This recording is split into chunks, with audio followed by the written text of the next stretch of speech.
መነሻውን ከእስያ እንደሆነ የሚነገረው አኖፊለስ ስቴፈንስ የተባለው ትንኝ የወባ በሽታ በአፍሪካ ዳግም በከፍተኛ ሁኔታ እንዲሰራጭ ያደርጋል በሚል ስጋት መደቀኑ ተነግሯል።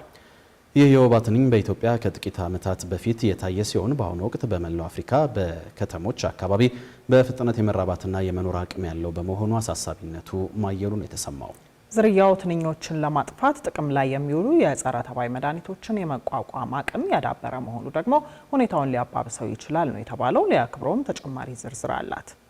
በሀገራችን በአውሮፓውያኑ አቆጣጠር በ2016 ዓ.ም የታየው የወባ ትንኙ አኖፊለስ ስቴፈንስ መነሻው ከደቡብ እስያ መሆኑን እየገለጹ የሚገኙት ሳይንቲስቶች አብሮትም የጸረ ተባይ መድኃኒቶችን የመቋቋም አቅም ሳይዝ እንዳልቀረ ይገመታል ነው የሚሉት። ሳይንቲስቶቹ ትንኙ በከፍተኛ ፍጥነት በአህጉሪቱ ውስጥ እየተስፋፋ መገኘቱን በመግለጽ የተለመዱና ባህላዊ የቁጥጥርና የመከላከያ ጥረቶችንም እየፈተነ ይገኛል ብለዋል። በአፍሪካ ፈጣን ስርጭት እንዳለው የሚነገረው የወባ በሽታ ዳግም እንዲያንሰራራ ያደርጋል የተባለው ትንኙ በተለይም ዋና ዋና ከተሞች ውስጥ የወባ በሽታ በከፍተኛ ሁኔታ እንዲስፋፋ ሊያደርግ እንደሚችል ነው ሳይንቲስቶቹ ያስጠነቀቁት። አኖፊለስ ስቴፈንስ ከተለመዱት የወባ አስተላላፊ ትንኞች የተለየ መሆኑን የሚገልጹት የዘርፉ ባለሙያዎች በከተማ አካባቢዎች በሚገኙ የመኖሪያ ቤቶችና ሕንፃዎች ዙሪያ ባሉ የውሃ ማከማቻ ውስጥ የሚራባ በመሆኑ ስርጭቱን ለመቆጣጠር እጅግ አዳጋች መሆኑን ይናገራሉ።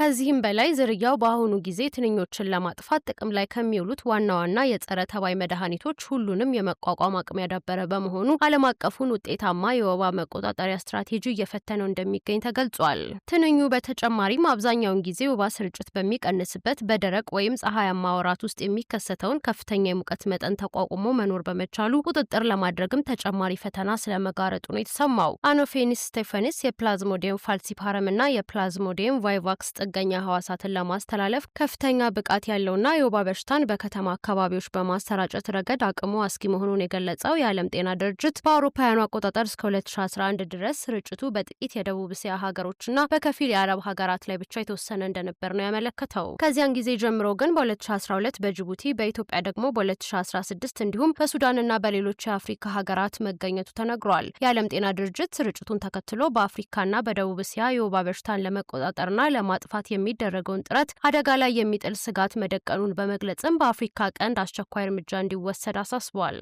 በፈረንጆቹ 2024 ናሽናል ላይብራሪ ኦፍ ሜዲሲን ባወጣው ጥናት ይኸው ትንኝ በተለይም በኢትዮጵያ የወባ በሽታ ጫና እንዲጨምር ስጋት ስለመደቀኑ አሳስቧል። አሁን በአፍሪካ ስርጭቱ አሳሳቢ ደረጃ ላይ የሚገኘው ይህ ትንኝ በሀገሪቱ ያለውን የወባ በሽታ እንዳያባብሰው በስፋት ሊሰራ እንደሚገባ ነው የተነገረው። ወባ ዋና ዋና ከሚባሉት ዓለም አቀፍ የጤና ችግሮች አንዱ ሲሆን በፈረንጆቹ 2024 ብቻ ኢትዮጵያ ውስጥ ከ7.3 ሚሊዮን በላይ ታማሚዎች እንዲሁም 1157 ሞት መመዝገቡን የዓለም ጤና ድርጅት መረጃ ያሳያል። በሀገሪቱ ከሚገኘው አጠቃላይ የመሬት ስፋት 75 በመቶ ገደማው የወባ በሽታ ስርጭት ያለበት እንደሆነ የሚገልጸው ድርጅቱ ወባ በኢትዮጵያ ከፍተኛ የማህበረሰብ ጤና ስጋት ሆኖ መቀጠሉን አስረድቷል። በተለይም በግጭት በተጎዱ አካባቢዎች የሚገኙ ዜጎች የተገደቡ የመሰረተ ልማትና የአገልግሎት አሰጣጥ ችግሮች እንዲሁም በአነስተኛ አቅም በሚሰሩ የጤና ተቋማት ምክንያት የወባ ሕክምናን ጨምሮ አስፈላጊ የጤና አገልግሎቶችን ለማግኘት አዳጋች እንደሆነባቸው ነው ጤና ድርጅቱ የሚገልጸው። የዓለም ጤና ድርጅት በኢትዮጵያ ያለውን ሀገር አቀፍ የወባ ስጋት ደረጃ ከፍተኛ እንደሆነ በግምገማው ያስቀመጠ ሲሆን ይህም በአኖፊለስ ስቴፈንስ ትንኝ መሰራጨት በድርቅና በምግብ ዋስትና እጦት በአየር ንብረት ለውጥ ምክንያት በሚከሰቱ ክስተቶችና